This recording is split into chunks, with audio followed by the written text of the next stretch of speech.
S, ಹೀಗೆ hostel ವಿದ್ಯಾರ್ಥಿಗಳು ತಿನ್ನುವ ಆಹಾರದಲ್ಲಿರುವ ಪ್ಲಾಸ್ಟಿಕ್, ತರಕಾರಿಯಲ್ಲಿ ಜಿರಳೆ ಹುಳುಗಳು, ಇನ್ನೊಂದು ಹಾಸ್ಟೆಲ್ ಶೌಚಾಲಯದಲ್ಲಿ ಮದ್ಯದ ಪ್ಯಾಕೆಟ್ಗಳು, ಮತ್ತೊಂದು ಕಡೆ ಕಂಠ ಪೂರ್ತಿ ಕುಡಿದ ಸೆಕ್ಯೂರಿಟಿ. ಈ ಎಲ್ಲ ದೃಶ್ಯಗಳು ಕಂಡುಬಂದಿದ್ದು ಉನ್ನತ ಶಿಕ್ಷಣ ಸಚಿವ ಎಂಸಿ ಸುಧಾಕರ್ ಅವರ ಉಸ್ತುವಾರಿ ಕ್ಷೇತ್ರದ ಚಿಕ್ಕಬಳ್ಳಾಪುರ ನಗರದ ಎಚ್ಎಸ್ ಗಾರ್ಡನ್ನಲ್ಲಿರುವ ಡಾಕ್ಟರ್ ಬಿಆರ್ ಅಂಬೇಡ್ಕರ್ ಸರ್ಕಾರಿ ಪದವಿ ಪೂರ್ವ ಬಾಲಕರ ವಿದ್ಯಾರ್ಥಿ ನಿಲಯದಲ್ಲಿ. ಹೌದು, ಈ ವಿದ್ಯಾರ್ಥಿ ನಿಲಯದಲ್ಲಿ ಎಸ್ಸಿ ಎಸ್ಟಿ ಜನಾಂಗದ ಬಡ ಮಕ್ಕಳೇ ವ್ಯಾಸಂಗಕ್ಕಾಗಿ ಹಾಸ್ಟೆಲ್ನಲ್ಲಿದ್ದಾರೆ. ಸಮಾಜ ಕಲ್ಯಾಣ ಇಲಾಖೆಗೆ ಸೇರುವ ಅಂಬೇಡ್ಕರ್ ಹಾಸ್ಟೆಲ್ನಲ್ಲಿ 150 ವಿದ್ಯಾರ್ಥಿಗಳು ವಸತಿ ಪಡೆದುಕೊಂಡಿದ್ದಾರೆ. ಆದರೆ ಅವರಿಗೆ ಸರ್ಕಾರದಿಂದ ಸಿಗಬೇಕಾದ ಉತ್ತಮ ಪೌಷ್ಟಿಕ ಆಹಾರ, ಮೂಲಭೂತ ಸೌಕರ್ಯಗಳು ಸರಿಯಾಗಿ ತಲುಪುತ್ತಿಲ್ಲ. ಇದರಿಂದ ವಿದ್ಯಾರ್ಥಿಗಳು ನಿತ್ಯ ನರಕ ಅನುಭವಿಸುತ್ತಿದ್ದಾರೆ. ನೀರಿನ ಸಾಂಬಾರ್ನಲ್ಲಿ ಜಿರಳೆ, ಅರ್ಧಂಬರ್ಧ ಬೆಂದ ಅನ್ನ, ಅದರ ಜೊತೆಗೆ ಕೂದಲು. ಇದನ್ನು ನೋಡಿ ವಿದ್ಯಾರ್ಥಿಗಳು ಆಹಾರ ಸೇವಿಸದೆ ಪ್ರತಿನಿತ್ಯ ಬಕೆಟ್ಗೆ ಹಾಕಿ ಹೋಗುತ್ತಿದ್ದಾರೆ.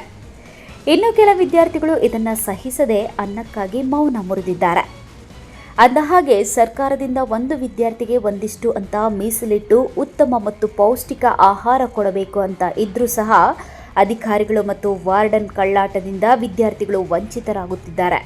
ಎಚ್ಎಸ್ ಗಾರ್ಡನ್ ಬಳಿ ಇರುವ ಬಿಆರ್ ಅಂಬೇಡ್ಕರ್ ಸರ್ಕಾರಿ ಪದವಿ ಪೂರ್ವ ಬಾಲಕರ ವಿದ್ಯಾರ್ಥಿ ನಿಲಯ ಬಾಡಿಗೆಗೆ ಪಡೆದುಕೊಂಡಿದ್ದು, ಅಲ್ಲಿ ಕೆಲಸ ಮಾಡುವ ಸೆಕ್ಯೂರಿಟಿ ಗಾರ್ಡ್ ಹಾಸ್ಟೆಲ್ನಲ್ಲೇ ಕಂಠಪೂರ್ತಿ ಕುಡಿದು ಮದ್ಯದ ಪ್ಯಾಕೆಟ್ಗಳನ್ನು ಹಾಸ್ಟೆಲ್ನಲ್ಲೇ ಬಿಸಾಡುತ್ತಿದ್ದಾನಂತೆ.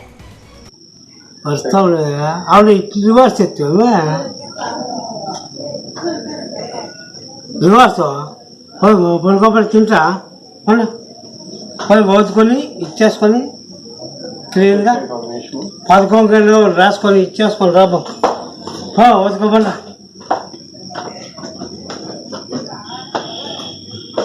ఫోన్లో వాళ్ళ దూరం పోచేస్తా పండు వస్తా ఉండదు. ఆవిడ రివర్స్ ఎత్తావు రివర్స్ పడుకోబడి తింటా పండు ఓదుకొని ఇచ్చేసుకొని క్లీన్గా పదకొండు రాసుకొని ఇచ్చేసుకొని రాబో ఓదుకోకుండా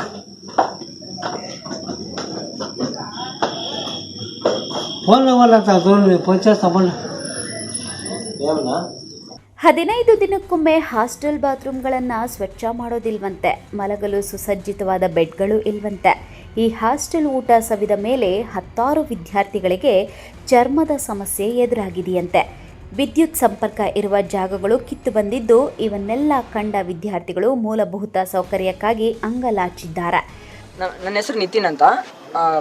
ಅಂಬೇಡ್ಕರ್ ಹಾಸ್ಟೆಲಲ್ಲಿ, ಗೌತಮ್ ಬುದ್ಧ ಹಾಸ್ಟೆಲಲ್ಲಿ ಓದ್ತಾಯಿದ್ದೀವಿ. ಇಲ್ಲಿ ಕರೆಕ್ಟಾಗಿ ಊಟ ಮಾಡಲ್ಲ. ಕರೆಕ್ಟಾಗಿ ಒಂದಿನ ಮಾಡಿದ್ದು ಇನ್ನೊಂದು ದಿನ ಕರೆಕ್ಟಾಗಿ ಮಾಡಲ್ಲ. ಇವಾಗ ಶುಕ್ರವಾರ ರೈಸ್ ಮಾಡಿದರೆ ಅದೇ ರೈಸ್ನ ಶನಿವಾರ ಲೆಮನ್ ರೈಸ್ ಮಾಡಿಬಿಟ್ಟು ಹಾಕ್ತಾರೆ. ಮಾರ್ನಿಂಗ್ ಫಸ್ಟು ಉಳಿದಿರೋ ಅನ್ನ ಎಲ್ಲ ಮಾಡಿಬಿಟ್ಟು ಹಾಕ್ಬಿಡ್ತಾರೆ ಮಕ್ಕಳಿಗೆ. ಮತ್ತೆ ಬಿಸಿ ಅನ್ನ ಕಲಸಿ ಹಾಕ್ತಾರೆ. ಫಸ್ಟ್ ಅದು ಆಗೋದ್ಮೇಲೆ ಮತ್ತೆ ಬಿಸಿ ಅನ್ನ. ಆ ಚಟ್ನಿ ಇರುತ್ತೆ. ಚಟ್ನಿ ಬರೀ ಮೆಣಸಿನ್ಕಾಯಿ ಸಾಂಬಾರು ಇದ್ದಂಗೆ ಇರುತ್ತೆ. ಚಟ್ನಿ ತಿನ್ನೋಕ್ಕಾಗಲ್ಲ. ಇವಾಗ ನಾವು ತಿಂದಿರೋರು ನಾವು ಡೈಲಿ ಅನುಭವಿಸ್ತಾ ಇದೀವಿ. ಡೈಲಿ ಜ್ವರ, ಕೆಮ್ಮು, ನೆಗಡಿ, ಎಲ್ರಿಗೂ ಲೂಸ್ ಮೋಷನ್ಸ್ ಆಗುತ್ತೆ. ಕೆಲವ್ರಿಗಾದ್ರೆ ಪಾಪ ಅವ್ರು ಕಾಲೇಜಲ್ಲಿ ಹೋಗ್ತಾರೆ, ಕಾಲೇಜಲ್ಲಿ ಹೋಗಿ ಮಲ್ಕೊಂಡಿರ್ತಾರೆ. ಯಾಕಂತ ಕೇಳಿದ್ರೆ ಈ ಥರ ಹೇಳ್ರಿ, ನಾವು ನಮ್ಗೇನು ಕೇಳ್ತೀರಾ, ಸೈಲೆಂಟ್ ಆಗಿರಿ ಅಂತ ಹೇಳ್ತಾರೆ. ಮತ್ತೆ ರೂಮ್ಸಲ್ಲಿ ವಾಶ್ರೂಮ್ಸ್ ಕರೆಕ್ಟ್ ಆಗಿಲ್ಲ. ವಾಶ್ರೂಮ್ಸು 15 ದಿನಕ್ಕೆ ಒಂದ್ಸಲಿ ಬಂದು ಕ್ಲೀನ್ ಮಾಡ್ತಾರೆ. ಅದು 15 ದಿನಕ್ಕೆ ಬಂದು ಸುಮ್ಮನೆ ಹಂಗೆ ಪೆನೈಲ್ ಹಾಕೊಂಡು ಅದು ಹಾಕೊಂಡು ಇದು ಹಾಕೊಂಡು ಹೊರಟೋಗ್ತಾರೆ. ಕರೆಕ್ಟಾಗಿ ಯಾರು ತೊಳೆಯೋದು ಇಲ್ಲ. ಎಲ್ಲ ಇನ್ಫೆಕ್ಷನ್ಸ್ ಆಗ್ತಾ ಇದೆ, ಅಲರ್ಜಿಸ್ ಆಗ್ತಾ ಇದೆ. ಕೆಲವ್ರಿಗೆಲ್ಲ ಅಲರ್ಜಿಗಳು ಕೂಡ ಆಗಿದೆ. ಆಯ್ತಾ, ಕೇಳಿದ್ರೆ ಕ್ಲೀನ್ ಮಾಡಿಸ್ತೀವಿ ಅಂತ ಹೇಳ್ತಾರೆ. ಏನು ಮಾಡಿಸಿಲ್ಲ. ಇವಾಗ ಗೀಸರ್ಗಳು ನಮ್ಮ ರೂಮಲ್ಲೇ 1 ವೀಕ್ ಆಗಿದೆ. ಇನ್ಫಾರ್ಮ್ ಮಾಡಿದೀವಿ. ಮೂರ್ತಿ ಅಣ್ಣ ಅವ್ರಿಗೆ, ಇನ್ಚಾರ್ಜ್ ಅವರೇ ಇಲ್ಲಿರೋದು, ಅವ್ರಿಗೆ ಇನ್ಫಾರ್ಮ್ ಮಾಡಿದೀವಿ. 1 ವೀಕಿಂದ ಹಾಕ್ಸ್ತೀವಿ ಅಂತ ಹೇಳ್ತಾರೆ. ಅವ್ರು ಹಾಕ್ಸಿಲ್ಲ. ಇದುವರೆಗೂ ಹಾಕ್ಸಿಲ್ಲ. ಈಗೂ ಬೇಕಾದ್ರೆ ತೋರಿಸ್ತೀನಿ. ಈ ಗೀಸರ್ ಒಂದು ರೆಡಿ ಮಾಡಿಸಿಲ್ಲ. ಇವಕ್ಕೆ 4-5 ರೂಮಲ್ಲಿ, ಎಷ್ಟು ರೂಮ್ಸಲ್ಲಿ 4-5 ರೂಮಲ್ಲಿ ಹೋಗಿದೆ ಇಡೀ ಹಾಸ್ಟೆಲಲ್ಲಿ. ಯಾರು ರೂಮಲ್ಲಿ ಗೀಸರ್ ಇನ್ನೂ ರೆಡಿ ಮಾಡಿಸಿಲ್ಲ. ಈ ಕರೆಂಟ್ ಸ್ವಿಚ್ ಬಾಕ್ಸ್ ನೋಡಿದ್ರೆ ಅದು ಕರೆಂಟು ಎಲ್ಲ ಒಡೆದೋಗಿದೆ. ಸ್ವಿಚಸ್ ಸ್ವಿಚಸ್ ಆನ್ ಮಾಡಿದ್ರು ಕರೆಂಟ್ ಬರಲ್ಲ. ಹಾಸ್ಟೆಲಲ್ಲಿ ರೂಮ್ಗಳಲ್ಲಿ ವಾಶ್ರೂಮ್ಸಲ್ಲಿ ಲೈಟ್ಗಳಿಲ್ಲ. ನೈಟಲ್ಲಿ ಏನಾದ್ರು ಯಾರೋ ಪ್ರಾಬ್ಲಮ್ ಆದರೆ ವಾಶ್ರೂಮ್ಸ್ಗೆ ಹೋದ್ರೆ ಏನು ತೊಂದರೆ ಆಗುತ್ತೆ ಹೇಳಿ. ಏನು ನಾವು ಎಲ್ಲಿಂದನೋ ಬಂದಿರ್ತೇವೆ, ಮಕ್ಕಳು ಅಮ್ಮ ಅಪ್ಪನ ಬಿಟ್ಟು ಬಂದಿರ್ತೇವೆ. ಇಲ್ಲೇನಾದ್ರೂ ಪ್ರಾಬ್ಲಮ್ ಆದರೆ ಅವ್ರು ಅಲ್ಲಿಂದ ಬರೋಕ್ಕಾಗುತ್ತಾ? ವಾರ್ಡನ್ಸರು ಬರೋದೇ ಇಲ್ಲ ಹಾಸ್ಟೆಲ್ಗೆ. ಯಾವಾಗೋ ಒಂದ್ಸಲಿ ಬರ್ತಾರೆ, ಸುಮ್ಮನೆ ಮಾತಾಡ್ತಾರೆ, ಹೊರಟೋಗ್ತಾರೆ. ಅವ್ರಿಗೇನು ಏನು ನಾವು ಪ್ರಾಬ್ಲಮ್ಸ್ ಹೇಳಿದ್ರು ಏನು ತಲೆ ಕೆಡಿಸ್ಕೊಂತಿಲ್ಲ. ಇಲ್ಲಿ ಬಟ್ಟೆ ಒಗೆಯೋದು ಒಂದೇ ಹತ್ರ, ಭಾನುವಾರ ಎಲ್ಲರೂ ಬಟ್ಟೆ ಒಗ್ಕೊಂತಾರೆ. ಬಟ್ಟೆ ಒಗೆಯಕ್ಕೆ ಬಂದಾಗ ಈ ಟ್ಯಾಪ್ಗಳು ಏನೂ ಇಲ್ಲ, ಪಾಚಿ ಕಟ್ಟಿದೆ. 100 ಮೆಂಬರ್ಸ್ ಇದೀವಿ ಹಾಸ್ಟೆಲಲ್ಲಿ. 100 ಮೆಂಬರ್ಸ್ ಇದ್ದಾಗ ಒಂದ್ ಹತ್ರನೇ ಬಟ್ಟೆ ಹಾಕೋಬೇಕು. ಎಲ್ಲಿ ಒಣಗಾಕೋಕ್ ಪ್ಲೇಸ್ ಇಲ್ಲ, ಅಲ್ಲಿ ದಾರ ಕಟ್ಟಿಲ್ಲ, ಏನೂ ಕಟ್ಟಿಲ್ಲ, ಅದ್ರ ಮೇಲೇನೆ ಒಣಗಾಕೊಬೇಕು. ಇನ್ನೆಲ್ಲಿ ಒಣಗಾಕೋಕ್ ಪ್ಲೇಸ್ ಇಲ್ಲ. ಇಲ್ಲಿ ಎಲ್ಲ ಪಾಚಿ ಕಟ್ಟಿದೆ, ನೀರು ಸಹ ಕರೆಕ್ಟಾಗಿ ಬರಲ್ಲ ಹಾಸ್ಟೆಲಲ್ಲಿ. ಇನ್ನೊಂದು ವಾಚ್ಮ್ಯಾನ್ ಅವರು 12 ಗಂಟೆ ರಾತ್ರಿಯಲ್ಲಾಗ್ಲಿ 1 ಗಂಟೆ ರಾತ್ರಿಯಲ್ಲಾಗ್ಲಿ ಕೆಳಗಡೆ ಕೂತ್ಕೊಂಡು ಕಿರಿಸ್ತಾರೆ. ಕಿರಿಸಿದಾಗ ನಾವು ಕೆಳಗಡೆ ಹೋದ್ ನೋಡಿದ್ರೆ ನಿಮ್ಗೆ ಕೆಲಸ ಬ್ಯಾಡ್ ಹ್ಯಾಬಿಟ್ಸ್ ಎಲ್ಲ ಮಾಡ್ತಾರೆ. ಎಣ್ಣೆ ಕುಡಿದು ಬಂದ್ ಮಾಡ್ತಾರೆ. ಏನಾದ್ರು ಮಾತಾಡ್ ಬಂದ್ರೆ ಇಲ್ಲಿ ಕ್ಲೀನ್ ಆಗಿಲ್ಲ, ರೆಡಿ ಮಾಡ್ಸಿ ಅಂದ್ರೆ ಅಷ್ಟು ಶಿಫ್ಟ್ ಆಗುತ್ತೆ, ಸ್ವಲ್ಪ ದಿನ ಇರ್ರಿ ಅಂತ ಹೇಳ್ತಾರೆ. ಇವ್ 15 ದಿನ 1 ವರ್ಷದಿಂದ ಲಾಸ್ಟ್ ಇಯರ್ ಹೇಳಿದ್ರು ಶಿಫ್ಟ್ ಆಗುತ್ತೆ ಹಾಸ್ಟ್ಲು, ಹೊಸ ಹಾಸ್ಟ್ಲಿಗೆ ಹೋಗೋಣ ಅಂತ. ಇದುವರೆಗೂ ಶಿಫ್ಟ್ ಆಗಿಲ್ಲ ಹಾಸ್ಟ್ಲು. ಅವ್ರು ಕಿಸ್ದಾಗ ಬಂದು ನಾವು ಹೋಗಿ ಕೇಳಿದ್ರೆ ಏನಂತ, ನಾ ಇಷ್ಟು ನಾದಿದ್ದೆ ಅಂತ ಹೇಳ್ತಾರೆ. ಹೇಳ್ತಾರೆ ನೀವು ಕಿರ್ಚಾಡ್ಕೊಂಡಿರ್ತೀರಾ ಅಂತ ಹೇಳ್ಬಿಟ್ಟು ಅವ್ರು ನೋಡಲ್ಲ ಸರ್. ಲಾಸ್ಟ್ ಇಯರ್ ಇತ್ತು, ಲಾಸ್ಟ್ ಇಯರ್ ಯಾರೋ 2-3 ಹೋಗಿದ್ರು. ಅವ್ರು ಕಾಲೇಜಿಗಳ ಹತ್ರ ಬಂದು ಇನ್ಫಾರ್ಮ್ ಮಾಡಿದ್ರು, ಪ್ರಿನ್ಸಿಪಲ್ಸ್ಗೆ ಇನ್ಫಾರ್ಮ್ ಮಾಡಿದ್ರು. ಅದು ಕಂಟ್ರೋಲ್ ಆಗಿದೆ. ಕಂಬಿ ಕಿತ್ತಾಕಿದ್ರು, ಅದ್ರ ಮೇಲೆ ಮತ್ತೆ ರೆಡಿ ಮಾಡಿದ್ದಾರೆ. ರೆಡಿ ಮಾಡಿದ್ಮೇಲೆ ಯಾರು ಈ ವರ್ಷದಿಂದ ಯಾರು ಹೋಗಿಲ್ಲ, ಓದೋದು ಇಲ್ಲ. ಲಾಸ್ಟ್ ಇಯರ್ ಏನೋ 2-3 ಮಾಡಿದ್ರು, ಅದಕ್ಕೆ ಆ ಪ್ರಾಬ್ಲಮ್ ಅಂತ ಅವ್ರು ಹೇಳ್ತಾರೆ. ನಾವು ಯಾವಾಗ ನೋಡಿದ್ರು ಪೇಷಂಟ್ ತರ ಮಲ್ಕೊಂಡಿರ್ತೀವಿ. ಕಾಲೇಜ್ ಆದ್ರೆ ಬೈತಾರೆ.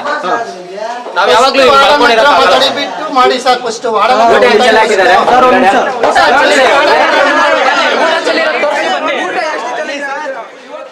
ಒಟ್ಟಾರೆ ಬಿಆರ್ ಅಂಬೇಡ್ಕರ್ ಸರ್ಕಾರಿ ಪದವಿ ಪೂರ್ವ ಬಾಲಕರ ವಿದ್ಯಾರ್ಥಿ ನಿಲಯದಲ್ಲಿ ಕಡು ಬಡವರೇ ವಿದ್ಯಾಭ್ಯಾಸ ಮಾಡುತ್ತಿದ್ದು, ಸರ್ಕಾರದಿಂದ ಸಿಗಬೇಕಾದ ಊಟ, ವಸತಿ, ಮೂಲಭೂತ ಸೌಕರ್ಯಗಳಿಂದ ವಂಚಿತರಾಗಿ ಅಧಿಕಾರಿಗಳು ಮತ್ತು ವಾರ್ಡನ್ನಿಂದ ವಿದ್ಯಾರ್ಥಿಗಳು ನರಕ ಯಾತನೆ ಅನುಭವಿಸುತ್ತಿರುವುದು ನೋವಿನ ಸಂಗತಿಯಾಗಿದೆ. ಕ್ಯಾಮರಾಮ್ಯಾನ್ ಪ್ರವೀಣ್ ಜೊತೆ Kalavara Arun, MM TV news, Chikkaballapur.